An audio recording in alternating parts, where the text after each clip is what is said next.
over the safety of compressed natural gas converted vehicles following recent explosion involving some vehicles. The latest incident, which happened in Benin, resulted in injuries but no loss of life. According to one of the gas companies, the cylinder installed in the vehicle was later identified as fake and fabricated, not designed for CNG, and exploded after being filled just a bit.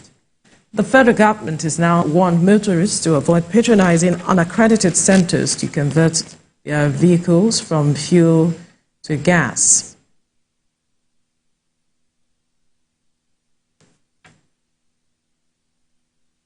All right.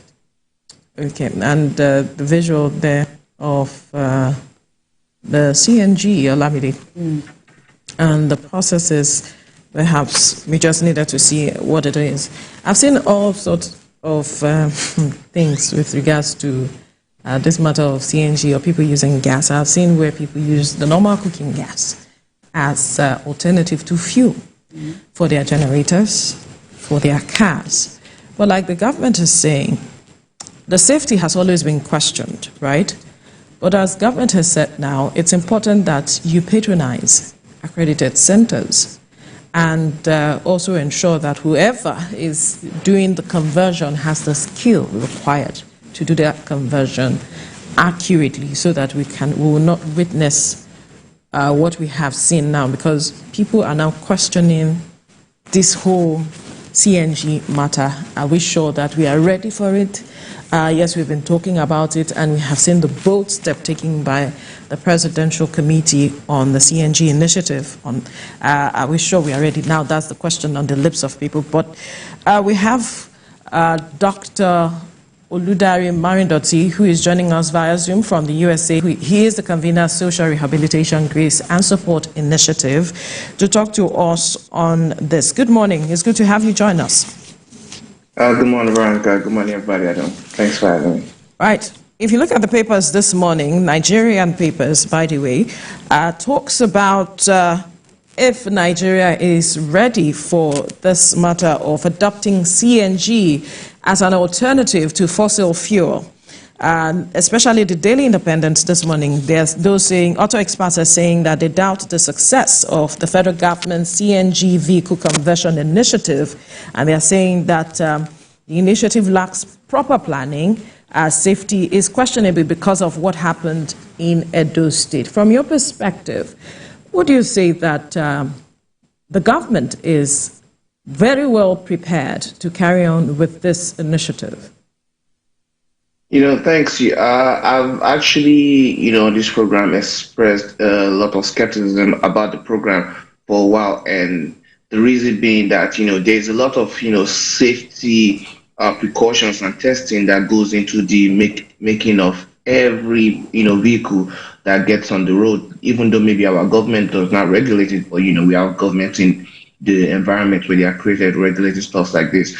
And considering the level of, technical skills that is available in Nigeria, and considering the quality of the cars that are even being retrofitted to get into this CNG process, there are definitely a lot of, questions that, needs to be asked in terms of the safety, most especially because that is the most important thing. Nobody will, get on an airplane if it is not safe. Nobody will get the CNG if they feel it is not safe. And this explosion is a major setback for this protest.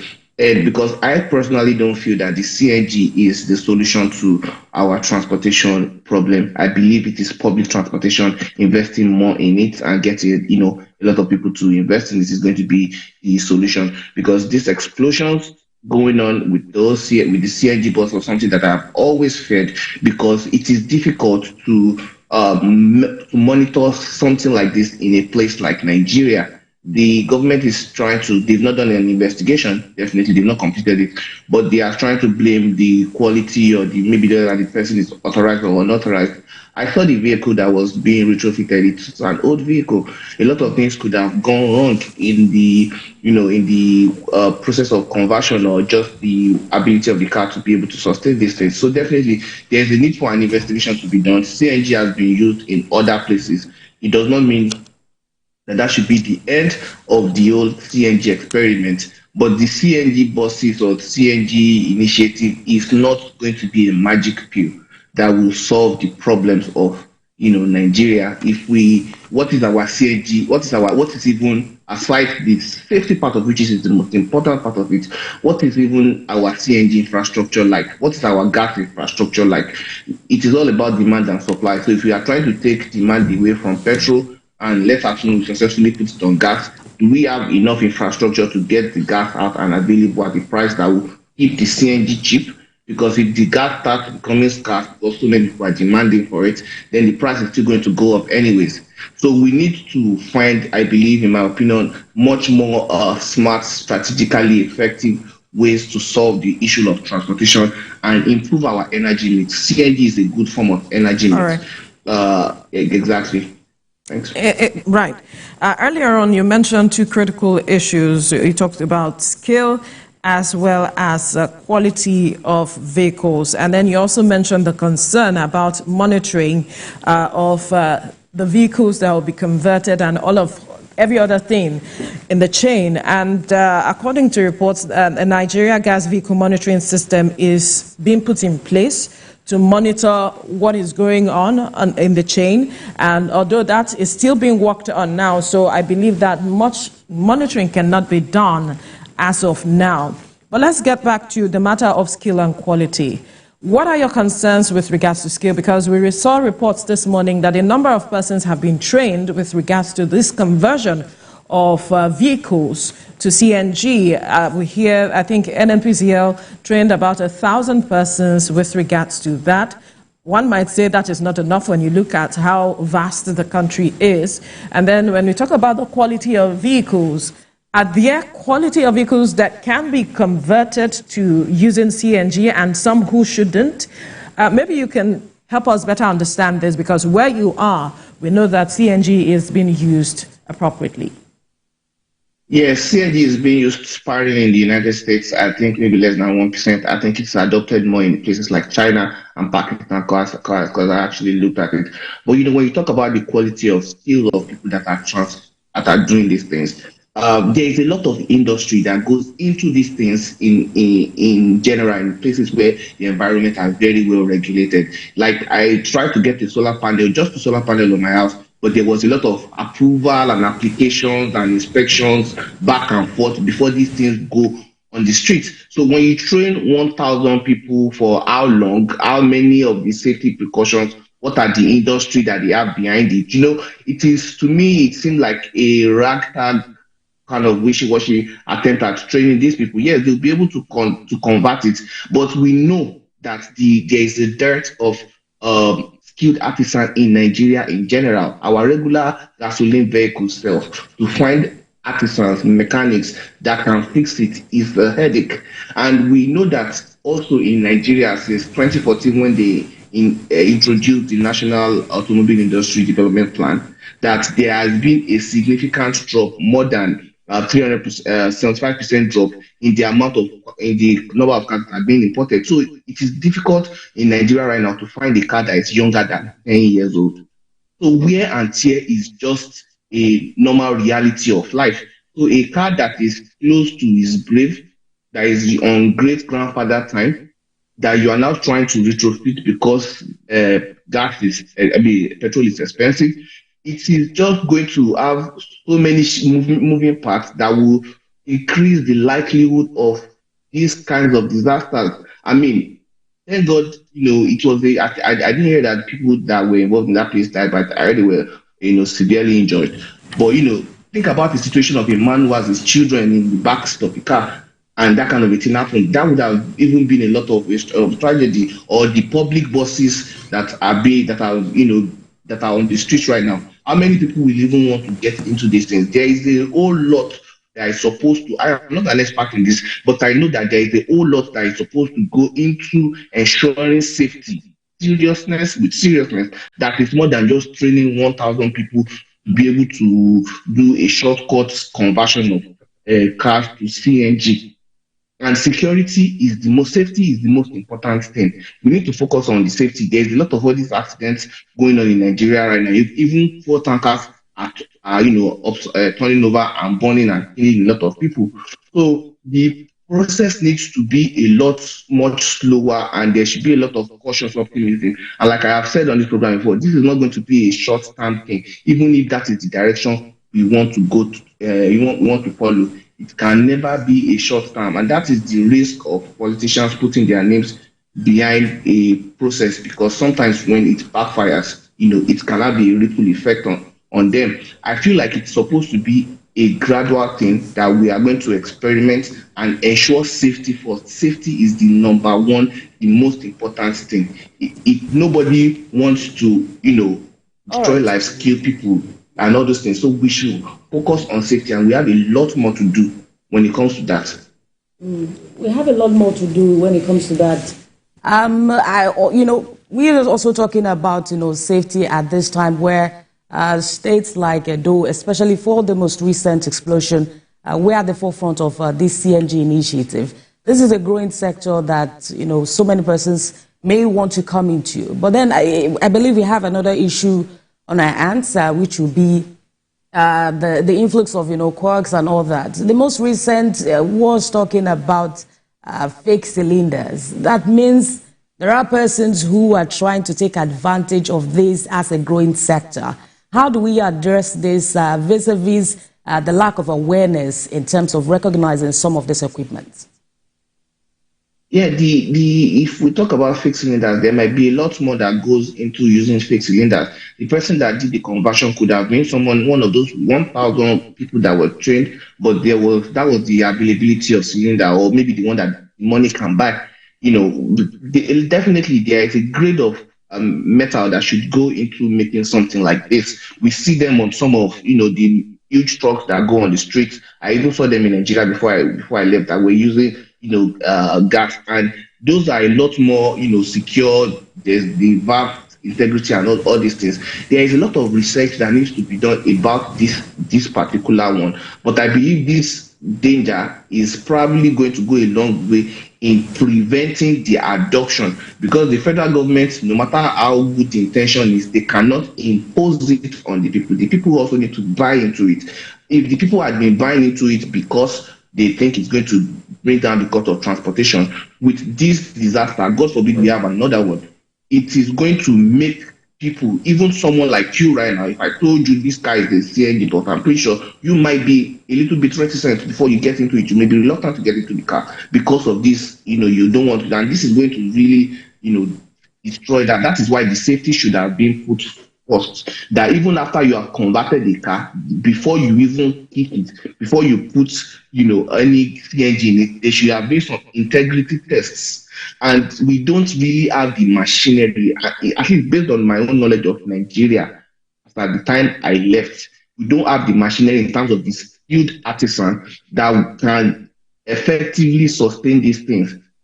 Maybe I'm using American standard in terms of how they focus on security and the level of checkpoints that something like this would have to go through. Because imagine a car going on the street and just exploding beside the school bus or something. This happened in the gas station, so it was a little bit limited. What if it was in traffic along Lekki Expressway or in Yaba or anything? That would have even increased the number of casualties, shrapnels all around where people are. So we have to focus. Safety is first.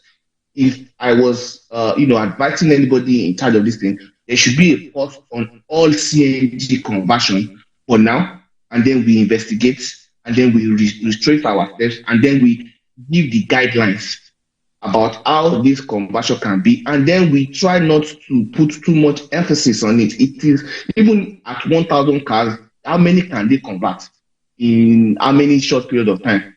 Where will the gas? Do we have how many gas filling stations do we have all across the states? we'll be having a situation where someone drives to Ogun State and then has to drive, find the bus back to Lagos to buy gas so that he can go and put it in his, what's it called? How does the exchange even happen?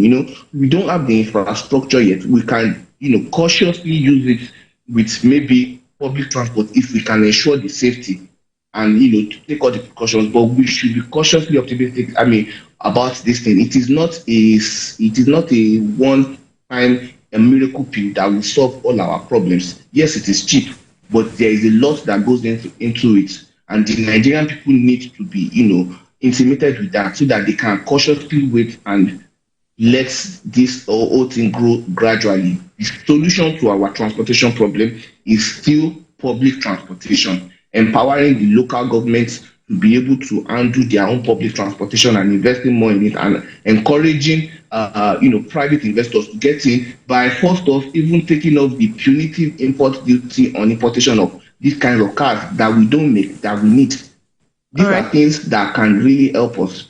As much as public transportation is still the solution from your perspective to our transportation problem, there are those who would say that doesn't mean that we shouldn't have an alternative, a variety for people to perhaps choose from. And then the major issue should be how to put proper structure in place to ensure that whatever option or alternative people want, safety is very important at the end of the day, like you have rightly pointed out.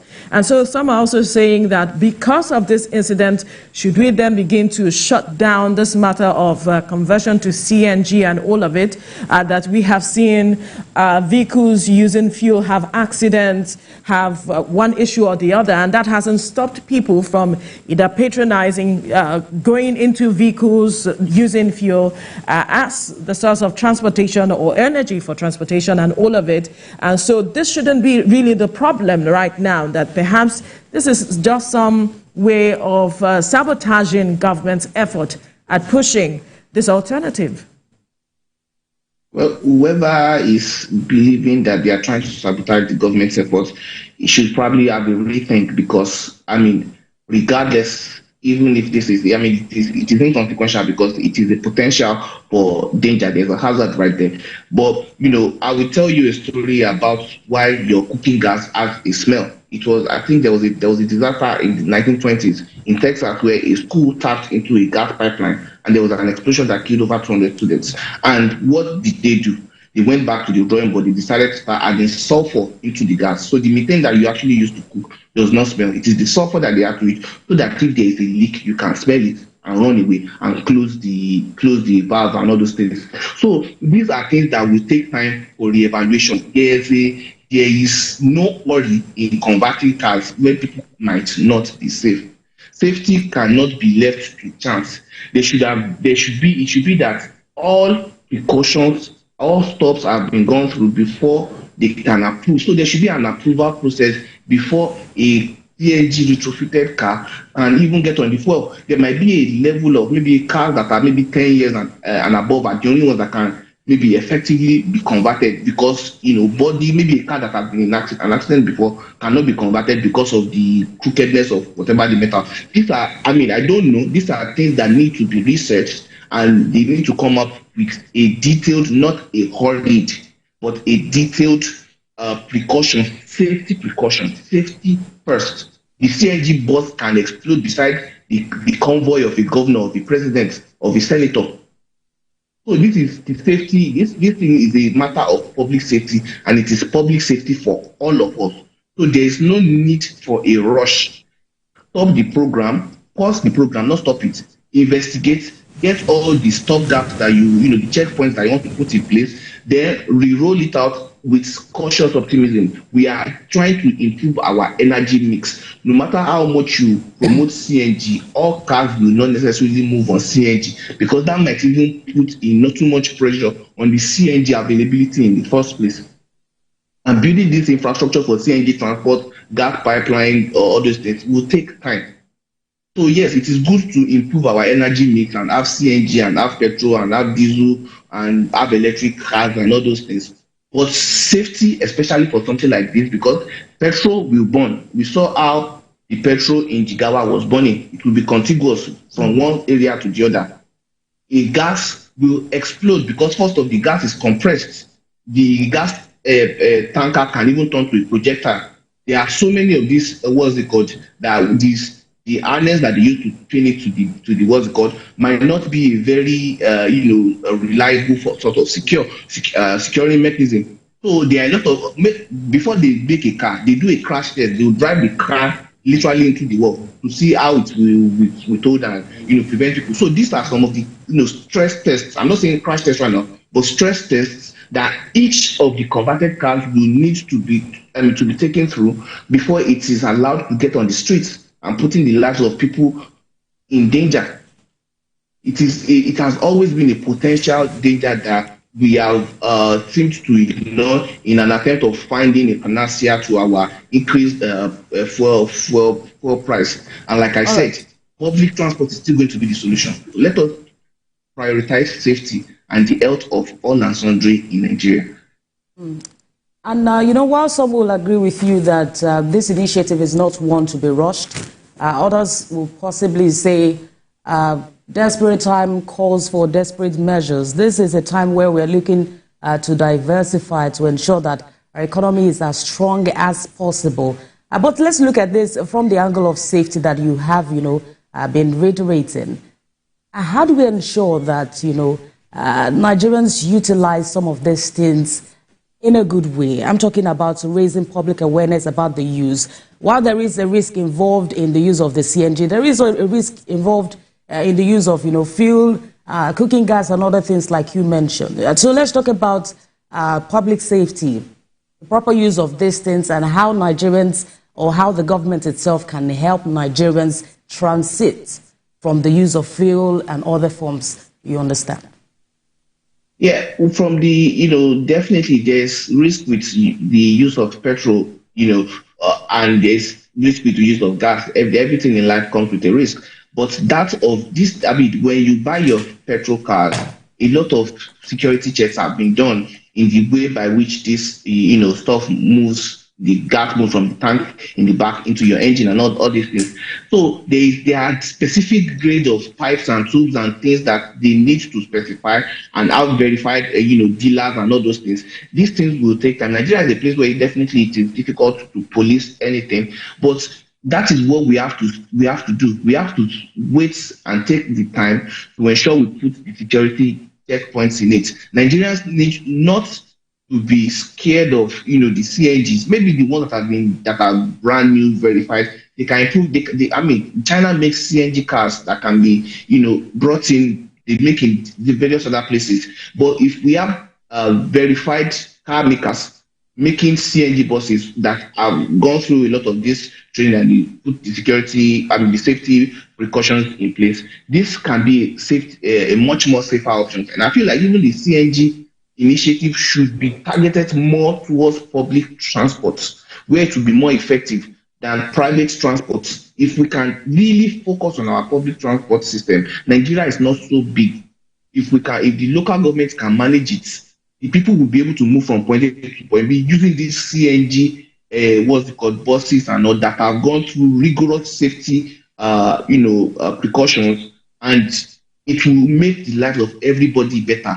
And people that want to drive their cars will still be driving their regular cars. I don't think you can go and retrofit a brand new Mercedes to use CNG. They even have a grade of gas that they're supposed to use. So these are things that safety is very important. If we don't handle the safety, the CNG initiative is going to be dead on arrival. Dead on arrival. So if you want to get it right, you have to ensure that people feel safe in it. They are trying out driverless cars all over cities in America right now. But the most important thing is safety, because they know if it cannot be safe, that is bad business. So see, this CNG initiative is going to be bad business if the government cannot ensure the program. But would that insulate the program from quackery and substandard use of the gas required? Yes, definitely, because they can make a system whereby before you can even go and fill a gas, you have to show that you have gotten an approval from whatever the safety regulatory authority. Hopefully, they don't turn it into another money extortion process, because we know these things are possible in Nigeria. without good checks on these agencies, so that you don't put people on what's it called, you don't put people in danger, and anybody that is found to have violated whatever laid down rules will be prosecuted. If there's any quack, Nigerians are very docile, in my opinion, from my experience. We just need serious government that is ready to maintain law, to enforce the law. Once Nigerians see that a law is being enforced, we often couple. So if we punish people that are breaking the law, Nigerians will always obey the law, and then we can move forward these things. I mean, this whole system.